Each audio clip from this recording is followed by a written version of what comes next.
Matthew Perry spent his final year playing pickleball and enjoying his new role as an addiction spokesperson, but there were also warning signs about his health. Here's the inside story of Perry's final year. The world remains in a state of grief over the untimely passing of Matthew Perry. On October 28, 2023, the star was found unconscious in a jacuzzi in his home in Los Angeles. While the official cause of his death has yet to be determined, authorities have ruled out any suspicions of foul play. There's no overstating the fact that Perry's reputation precedes him. Despite battling substance abuse for most of his adult life, fans remember him fondly as the quick-witted Chandler on Friends. But while he was grateful for the fame and fortune that his Friends role afforded him, Perry wanted people to know more about his struggles with addiction, which he courageously detailed in his 2022 memoir, Friends, Lovers, and the Big Terrible Thing. Perry told people, "I say in the book that if I did die, it would shock people, but it wouldn't surprise anybody, and that's a very scary thing to be living with, so my hope is that people will relate to it and know this disease attacks everybody." Perry had a lot going on in the year leading up to his death and was happy that he could celebrate his hard-won sobriety.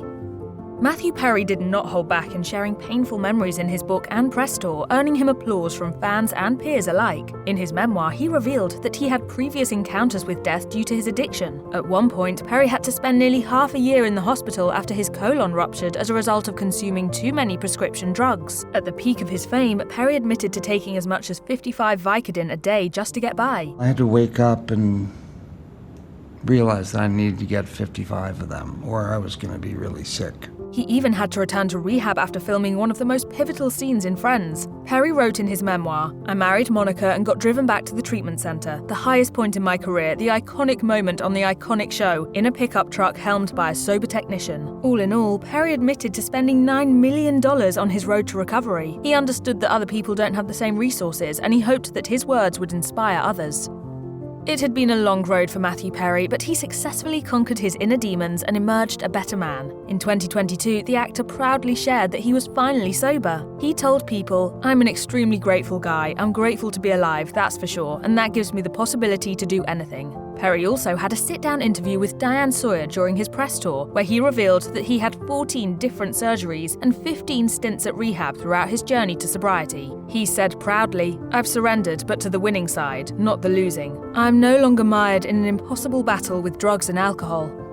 While Matthew Perry was celebrating his hard-earned sobriety in his final year, he was also dealing with heartbreak. He had split from his fiancée, Molly Hurwitz, only a year prior. Perry also admitted that his addiction greatly impacted their relationship. He confessed in his memoir that he proposed while he was high on hydrocodone, writing, "I had even asked for her family's blessing. Then I'd proposed, high as a kite, and on one knee, and she knew it too. And she said yes. I bought her a ring because I was desperate that she would leave me." They broke up in June 2021, with Perry telling ET they simply weren't aligned. He never got around to finding a new partner, joking to Andy Cohen, I could not be more single. But even then, he was ready to meet his match and settle down. He told people, "I'm feeling more confident and I'm not afraid of love anymore."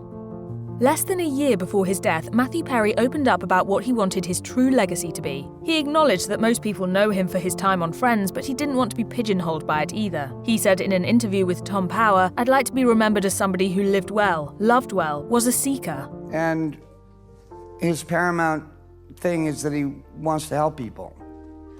That's what I want. And helping people truly was what kept Perry going even during the toughest of times. In 2013, he converted his home in Malibu to a sober facility called Perry House. He said to people at the time, "When I die, I'd like Friends to be listed behind helping people." In the same Tom Power interview just a year before he passed, he echoed that sentiment. When I die, I don't want Friends to be the first thing that's mentioned. I want that to be the first thing that's mentioned. And I'm going to live the rest of my life proving that.